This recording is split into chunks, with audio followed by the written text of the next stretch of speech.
Hello everyone, I am Professor Himadri Roy from School of Gender and Development Studies. Today we are going to talk about concepts of sexuality. And what is sexuality? To understand that, first of all we have to make two things very clear in our mind, that sexuality is different from sex.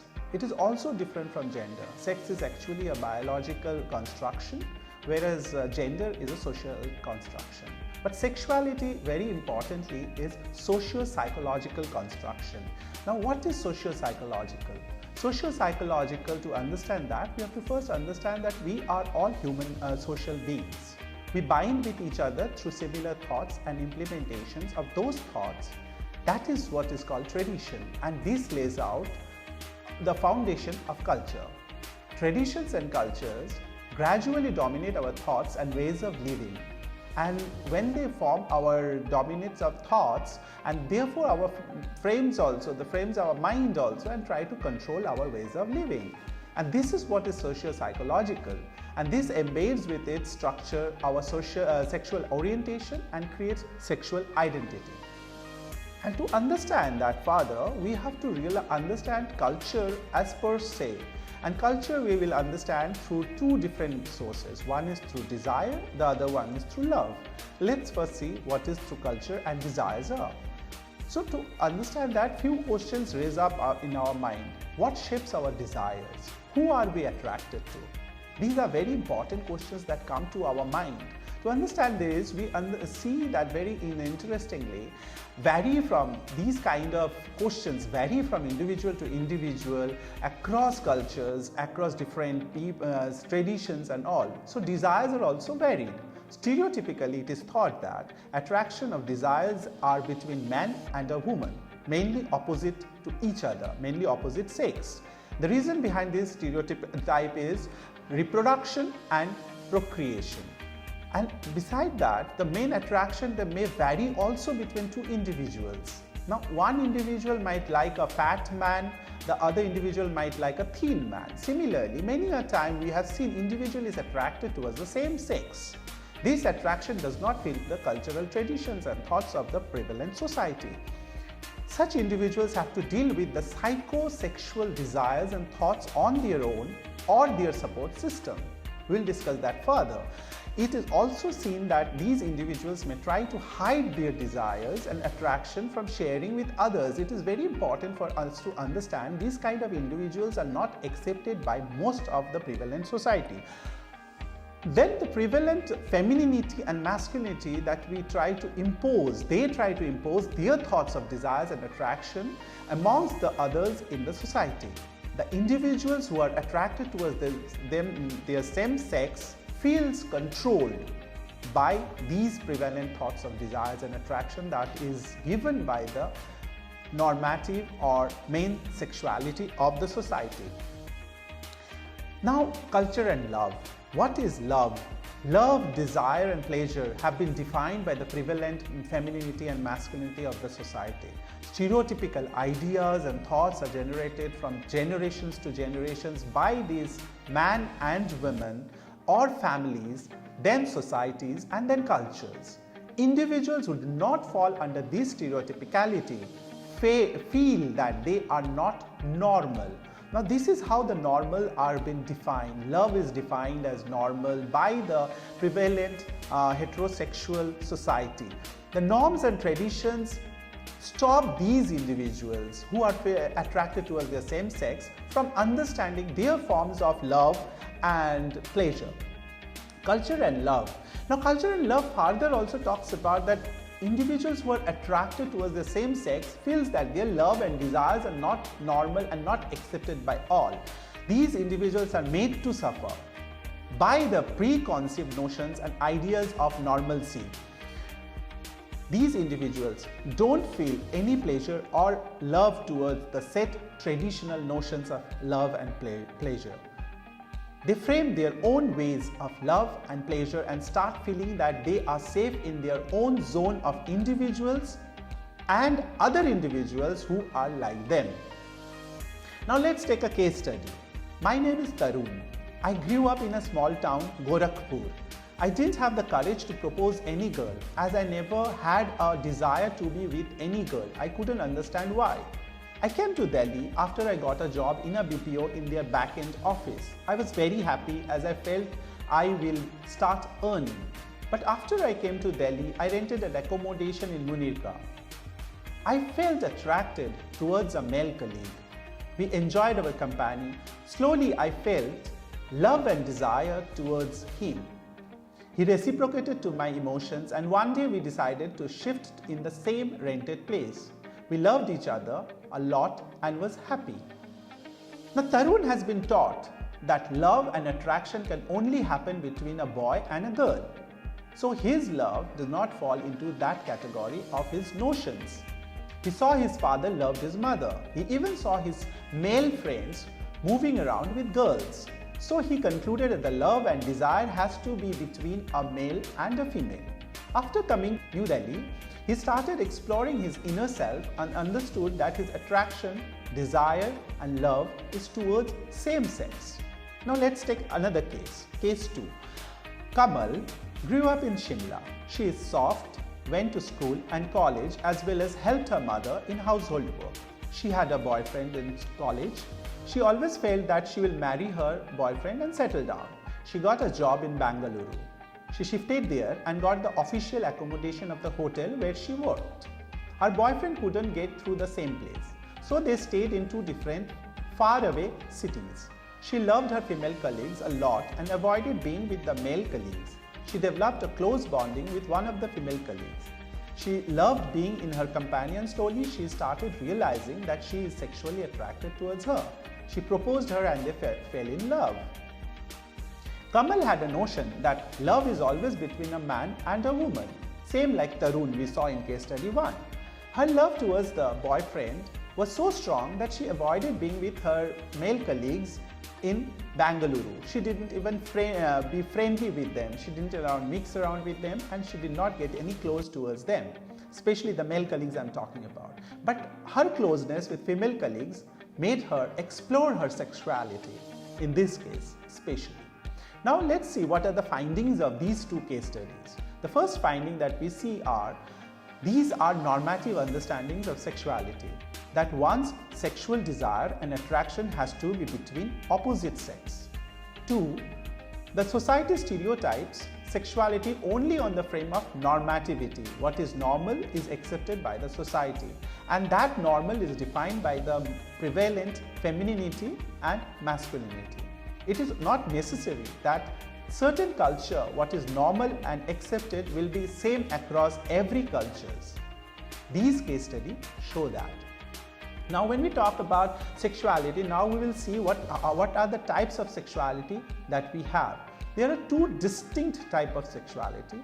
One is normative sexuality, the other one is non-normative sexuality. Under normative sexuality, we see femininity and masculinity. And non-normative sexuality, we see lesbians, gays, bisexuals, transgenders, asexuals, intersex.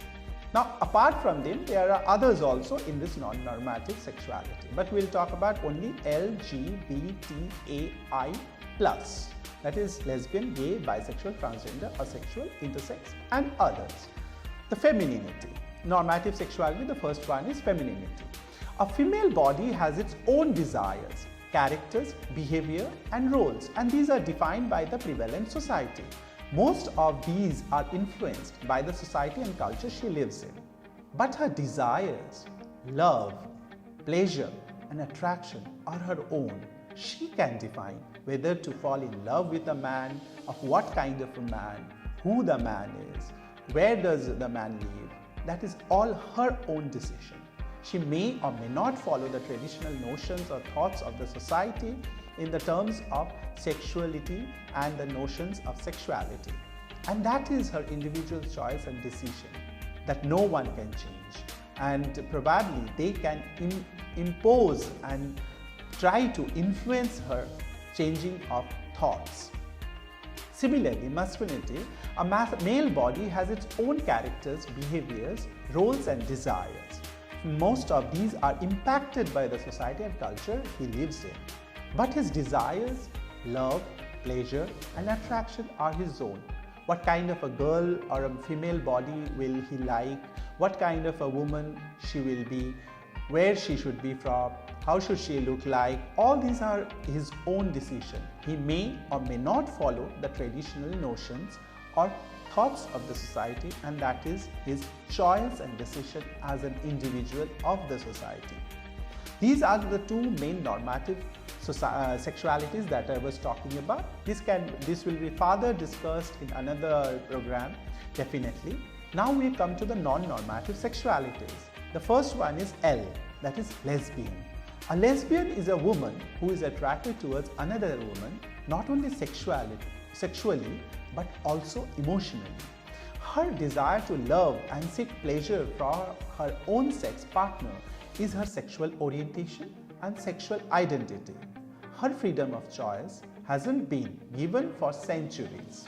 That we all know, women have not been given freedom of choice for her and always been controlled by the prevalent society. Her sexuality is still controlled by the societal thoughts, notions and traditions. The battle of being lesbian is much more tougher in the society than just being a woman. Femininity, to extradicate femininity, it is easier, much easier, because the battle has been won by many other forms of notions. But in lesbians, it is much more tougher. Then we see the second one is gays.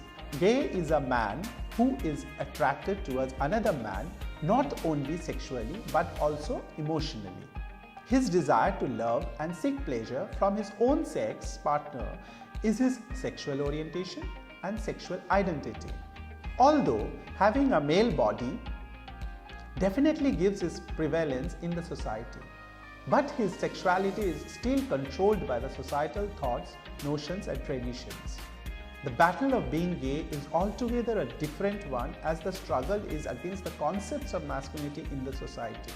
The struggle is a man has to behave in a particular way, but a gay could not behave. A gay man cannot behave the way the society wants. The way the society wants him to think about sexuality is per se. His sexual desires have to be followed by them, but he cannot be controlled. That is where the battle of being gay is totally different from other men in the society. The third one is bisexual. Bisexual is an individual who is attracted towards both the sexes, man and or woman, not only sexually but also emotionally. The desire to love and seek pleasure of these individuals from his same-sex partner and or opposite sex is the individual's sexual orientation and sexual identity. Why are you using and or? Because it is very important in bisexual frame that they might fall in love with a girl and then leave the girl and fall in love with a boy, or simultaneously both the thing can work out. There are individuals who fall in love at the same percentage or same degree for both the partners, whether it is the same sex partner or the opposite sex partner. The struggle of being bisexual is unlike the gays or lesbians. For a bisexual man, the emotional battle is different from a bisexual woman. For a man, it is much easier, because man always is controlling. In a patriarchal society, man is in the power of sexual hierarchies, but a woman is always below. So for a bisexual man, the emotional battle is very different from a bisexual woman. But both of them struggle against the concepts of defined sexuality in the society. The fourth one is transgender. Now, to understand transgender, we have to understand the rubric of transgender. In the transgender, the whole idea is that a transgender is an individual whose sexual identity and gender identity is opposite from sex assigned during the birth. For instance, if a boy is born, he will not feel comfortable in the body of the boy. The feeling for being a girl will always rule his emotions, behavior, attributes, and identity. Similarly, if a girl is born, she will not feel comfortable in the body of the girl. She will not be comfortable not only in her body, but also her emotions, her behavior, attributes will be ruling her not to behave like a girl. Individuals who are not exclusively feminine or masculine also fall under this category. We'll see that what are the different kinds of members who are under the rubric of transgender. First comes trans man. Trans man is someone who has changed from a female body to a male body. Trans woman is the second. Now, trans woman is someone who has changed from being a man's body to a female body. Now, these two are done by medically and surgically, and that is called SRS, sex reassignment surgery.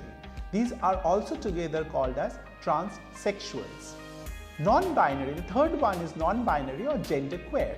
Now, genderqueer is someone who feel that their biological body is not their sexual identity. The fourth one is bigender.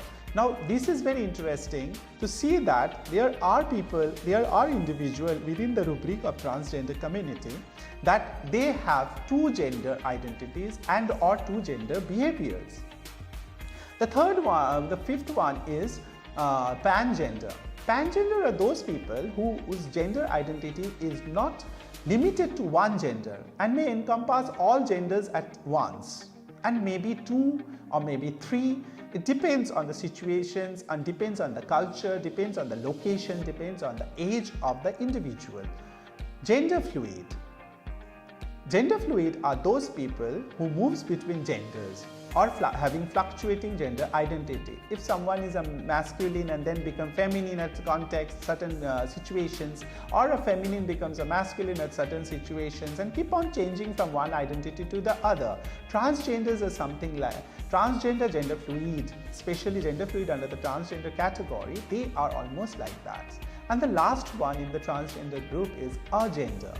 Agender are those people who does not believe any gender identity. They do not believe in any form of gender identity or sexual identity.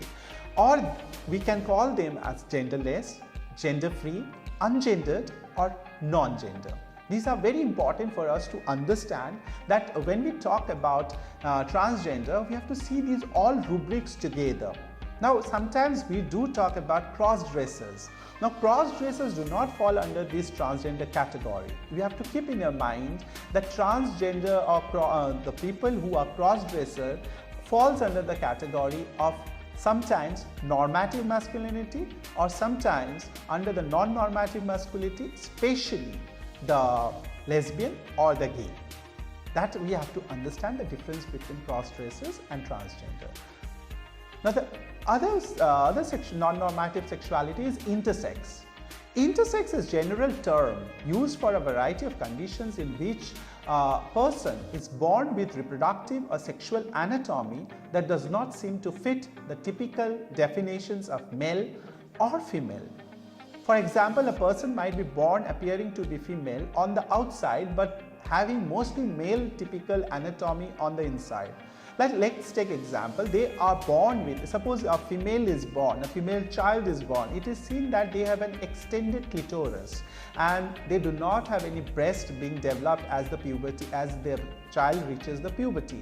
So these are certain forms, and another, in some cases we see the male child is born, in that cases the child will have a retarded penis or retarded genital, and we will see that they do not fall in that typical anatomy of normative sexuality in the context of understanding non-normative. The last one in this category is asexual. Now, asexual is very important for us because asexuals are those individuals who lack sexual attraction. Now, lacking sexual attraction does not mean that the person do not have any kinds of feelings or emotions or behavior of sexual identity or sexual orientation. Their orientation is maybe they experience romantic attraction, but they do not feel the urge to act on these feelings sexually. That is very interesting.